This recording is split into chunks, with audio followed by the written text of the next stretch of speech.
Halo teman-teman, Hao. Ketemu lagi di channel saya Miaye. Teman-teman, sebentar lagi kan udah mau sembahyang Dewa Dapur. Nah, jadi hari ini topik yang akan saya angkat di video ini adalah cerita tentang Dewa Dapur. Yuk ikutin terus ceritanya ya. Chao Chun, Dewa Dapur, biasa juga disebut sebagai Chao Chun Kong, Chao Chun Ye, atau Chao Shen. Di Indonesia, terutama di Pulau Jawa, panggilan yang digunakan biasanya menggunakan bahasa Hokkien seperti Chao Kun Kong. Dalam Chu Xian Jiao atau agama leluhur, Chao Chun masuk dalam penggolongan dewata penguasa bumi. Nah, jadi dalam Chu Xian Jiao ini, para dewata digolongkan menjadi 3, yaitu yang pertama, dewata penguasa alam semesta yang mempunyai wilayah kekuasaan di langit. Para dewata ini dipimpin oleh dewa tertinggi, yaitu Yu Huang Tati dan Yuan Shi Tian Chun. Nah, yang termasuk di dalamnya adalah antara lain dewa-dewa bintang, dewa kilat, dewa angin, dan masih banyak lagi. Yang kedua adalah dewata penguasa langit. Ini sebetulnya mereka ini, para dewata ini masih termasuk malaikat langit, tapi memiliki kekuasaan di bumi. Mereka menguasai dunia dan manusia, tapi juga menguasai akhirat. Dalam Taoisme, mereka disebut sebagai para dewata yang menguasai wuxing, atau dalam istilah Hokkien disebut ngoheng. Ini artinya 5 elemen. Nah, yang pertama ada elemen kayu. Ini termasuk di dalamnya adalah dewa hutan, dewa kutub, dan sebagainya. Lalu elemen api yang termasuk di dalamnya adalah dewa api dan dewa dapur. Elemen logam ini ada dewa penguasa kekayaan dalam bumi. Elemen air ini termasuk di dalamnya adalah dewa sumur, dewa sungai, dewa laut, malaikat air, dewa hujan, dan lain-lain. Lalu elemen tanah ini ada dewa bumi, dewa gunung, penguasa akhirat, dewa pelindung kota, dan lain-lain. Lalu penggolongan yang ketiga adalah dewata penguasa manusia. Ini adalah para dewata yang tugasnya mengurus soal-soal yang bersangkutan dengan kehidupan manusia, seperti kelahiran, perjodohan, usia, kematian, rejeki, kekayaan, kepangkatan, dan sebagainya. Yang termasuk dalam golongan dewa penguasa manusia ini adalah para dewata pelindung usaha pertukangan, dewata pengobatan, dewata pelindung peternakan ulat sutra, dewata kedaerahan yang menjadi pelindung masyarakat yang berasal dari daerah yang sama, dan masih banyak lagi. Dewa dapur merupakan salah satu dewa dari Wuse atau 5 hyang atau 5 orang suci gitu ya. 4 yang lainnya adalah dewa pondasi, malaikat pintu, dewa penunggu talang, dan dewa sumur. Dewa dapur di antara semuanya ini menempati kedudukan tertinggi dan dianggap sebagai dewa pelindung rumah. Pemujaan terhadap Wuse ini sudah ada sejak lama sekali, mungkin sejak pertengahan Shang Chao atau dinasti Shang pada tahun 1250 sebelum Masehi. Dan biasanya pemujaan mereka ini tidak memakai papan pemujaan dan juga tanpa area.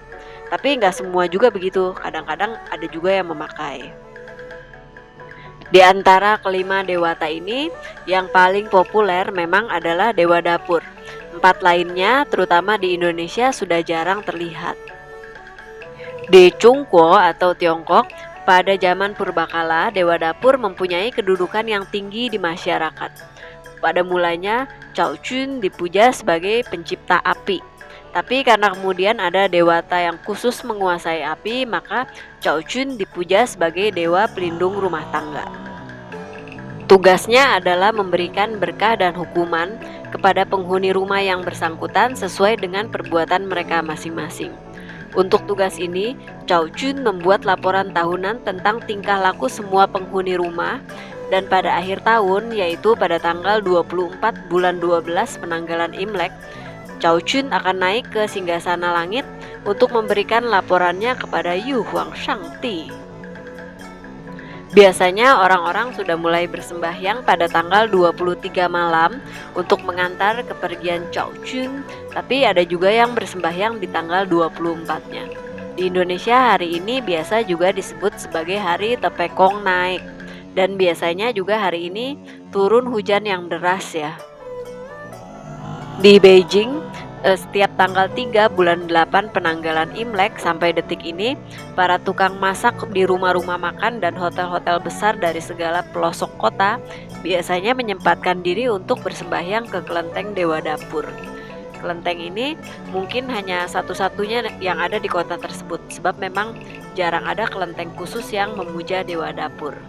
Dewa Dapur ini oleh mereka dianggap sebagai dewa pelindung, dan tanggal tersebut dianggap sebagai hari ulang tahun Chao Chun.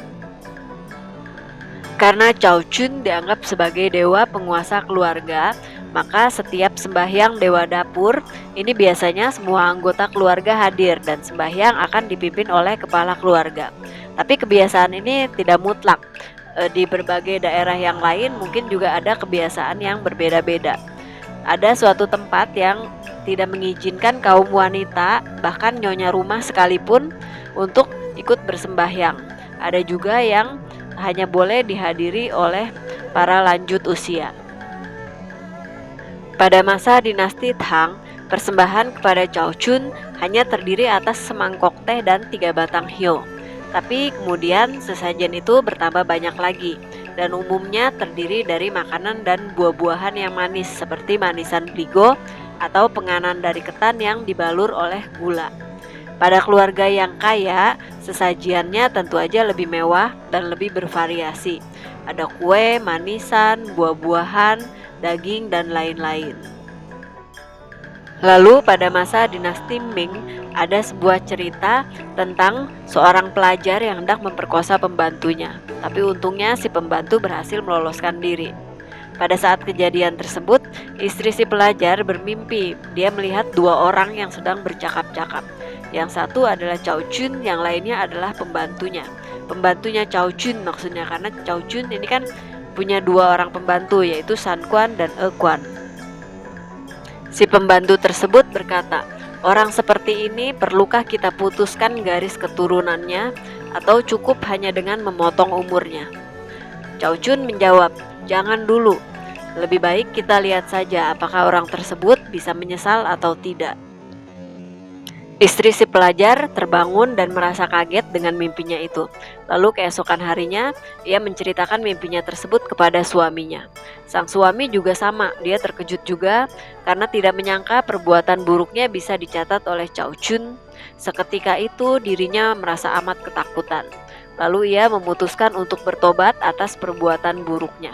Ia juga menikahkan pembantunya tersebut dengan pasangan yang cocok. Sejak hari itu, ia mulai banyak berbuat baik dan berusaha menjauhi kejahatan. Kemudian, di lain waktu, istrinya bermimpi lagi bertemu dengan Chao Chun. Lalu Chao Chun berkata, "Bersyukurlah suamimu tidak lagi melakukan perbuatan buruk, serta mulai banyak berbuat baik, bahkan menikahkan pembantunya dengan pasangan yang cocok. Atas perbuatan baik ini, aku akan melaporkan hal ini secara khusus kepada Yu Huang Tati dan meminta supaya umur suamimu diperpanjang."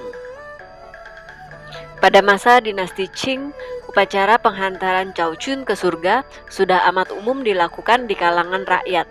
Bahkan upacaranya biasa dilakukan berlebihan dan berbau menyogok Chao Chun supaya menceritakan hal-hal yang baik tentang mereka.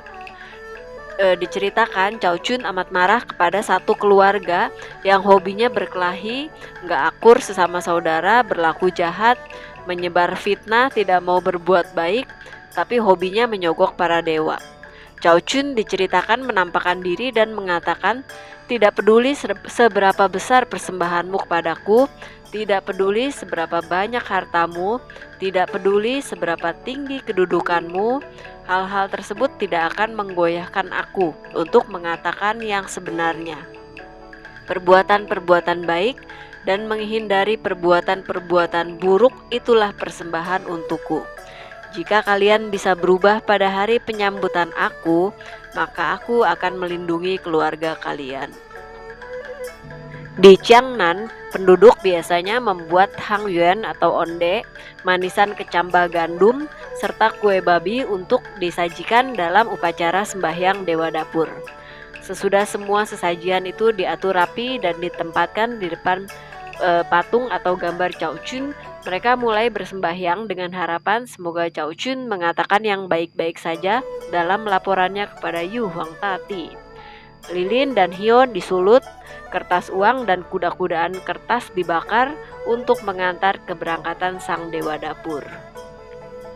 Di beberapa daerah juga biasanya dinyalakan petasan untuk menyemarakan suasana sekaligus untuk mengusir roh-roh jahat. Sebagian orang berharap agar pada saat keberangkatan sang dewa dapur, angin bertiup supaya beliau lebih cepat sampai ke tujuan. Kadang-kadang gambar Cao Chun juga ikut dibakar dan naiklah Cao Chun bersama api dan asap. Setelah selesai, biasanya diadakan upacara pembersihan altar pemujaan para dewa di tiap-tiap rumah secara serentak. Arti dari upacara tersebut adalah menyapu bersih segala sesuatu yang dianggap membawa sial bagi keluarga itu. Tapi apabila pada tahun itu keluarga tersebut sedang mengalami duka cita, yaitu ada salah satu anggota keluarganya yang meninggal dunia, maka tidak diperbolehkan mengadakan upacara sembahyang untuk mengantar kenaikan Cao Chun, dan mereka juga tidak boleh mengadakan pembersihan, sebab dikhawatirkan roh dari orang yang meninggal tersebut bisa datang mengganggu. Sekarang kita cerita tentang sosok Cao Chun itu sendiri. Siapa sebetulnya Cao Chun masih menjadi perdebatan di antara para ahli sejarah. Dalam Bunga Rampai dari Youyang, sebuah buku yang terbit pada zaman dinasti Tang, diceritakan tentang adat kebiasaan pada masa itu dan memastikan bahwa Cao Chun berasal dari keluarga Chang. Diceritakan bahwa ada seorang pemuda kaya bernama Chang Sheng. Ia memiliki tanah yang sangat luas dan ternak yang banyak. Ia juga mempunyai seorang istri yang baik budi, bijaksana dan cantik bernama Kuo Ting Xiang.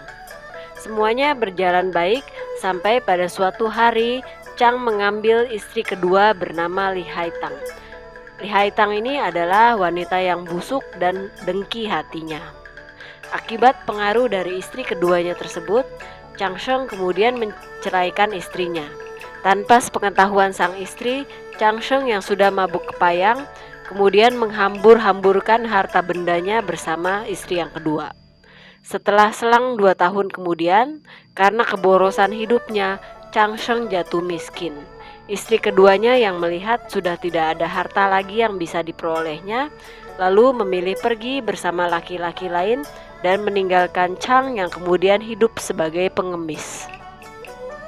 Pada suatu musim dingin yang amat dingin, Chang yang kelaparan itu tertati-tati memasuki pintu sebuah rumah besar untuk meminta sedikit makanan.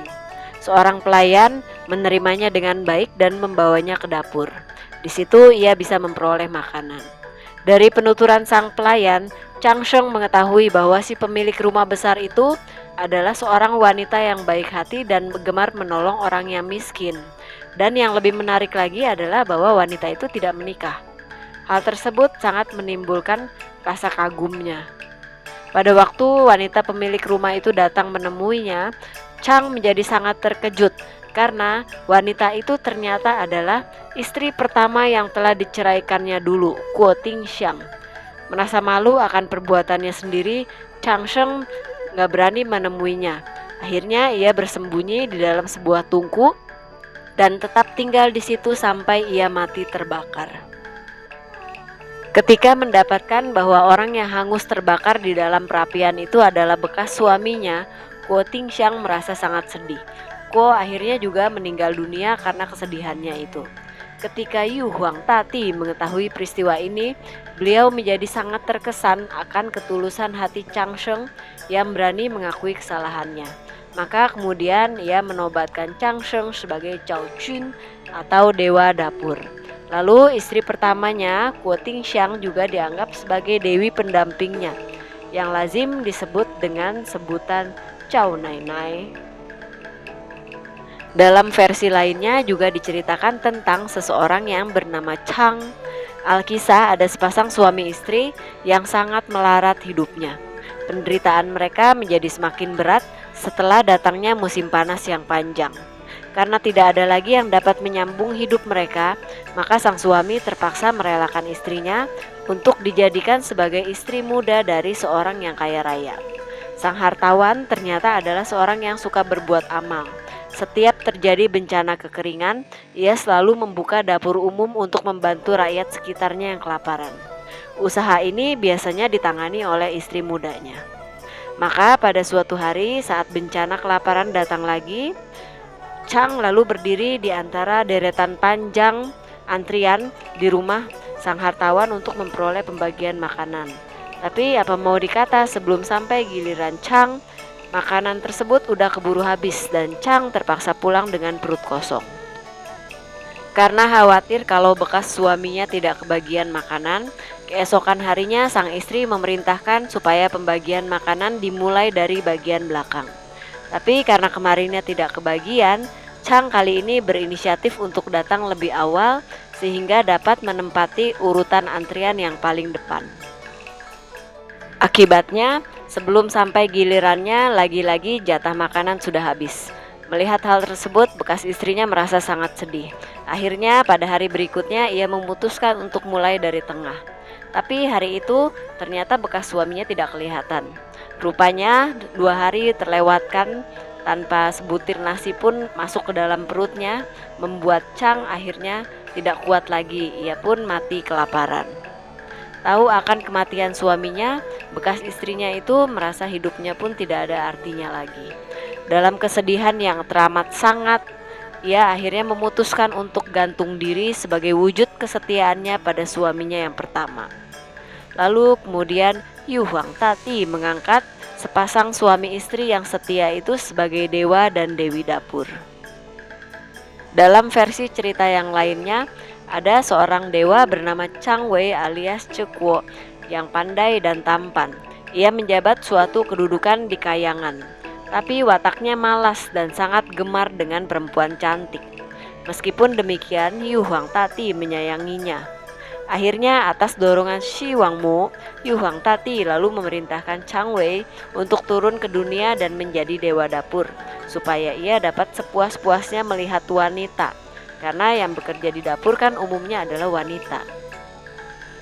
Dalam versi lainnya lagi diceritakan ada seorang pemuda yang miskin tapi sangat malas dan bernama Chang Tingfu. Dia selalu memaksa istrinya untuk bekerja mati-matian, sementara dirinya hanya hidup bermalas-malasan, minum arak dan berjudi. Karena kehabisan uang dan banyak hutang, akhirnya sang istri dijual pada seorang hartawan. Uang hasil penjualan istrinya itu pun akhirnya habis di meja judi. Tanpa rasa malu, ia sembunyi-sembunyi mendatangi bekas istrinya untuk minta makanan dan uang. Begitu terus berulang-ulang. Bekas istrinya sampai khawatir kalau demikian terus-menerus, jangan-jangan lama-kelamaan bisa diketahui oleh suami barunya. Wanita itu kemudian mendapat akal.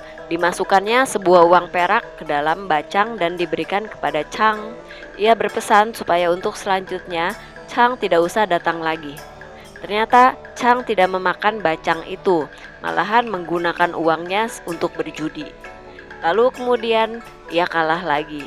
Terpaksa dengan menebalkan muka didatanginya kembali bekas istrinya itu. Bekas istrinya itu akhirnya mengatakan bahwa uang perak yang diberikannya itu adalah uang bekal hidupnya. Mengetahui hal tersebut, Chang akhirnya merasa malu. Ia kemudian memutuskan membenturkan kepalanya ke tembok dapur sampai meninggal. Bekas istrinya kemudian mendirikan papan arwah di sana dan menyembahyanginya. Ketika orang bertanya dia sedang menyembahyangi siapa, maka dijawabnya bahwa ia sedang bersembahyang kepada dewa dapur.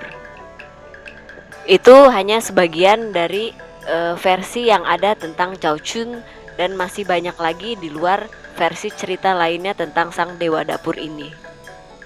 Cao Chun yang dipuja di provinsi Fujian dan Taiwan, termasuk Asia Tenggara, biasanya ditampilkan tanpa pendamping, berwajah putih bersih tanpa kumis dan jenggot, dengan mengenakan topi dan jubah model pejabat pada zaman dinasti Han. Tanggal 4 bulan 1 penanggalan Imlek adalah hari menyambut kembalinya Cao Chun. Di Indonesia hari ini juga disebut sebagai hari Tepekong Turun. Di kelenteng-kelenteng juga biasanya diadakan sembahyang untuk menyambut berkah yang dibawakannya. Upacara sembahyang ini disebut menyambut dewa dan menerima berkah. Nah, selesai deh ceritanya. Gimana menurut teman-teman? Ada nggak yang kurang yang belum saya ceritakan di video ini? Boleh silahkan tambahkan di kolom komentar di bawah ini ya. Jangan lupa like dan subscribe-nya juga. Kalau gitu, saya pamit dulu. Sampai ketemu di video berikutnya. Xie xie dajian, 再见.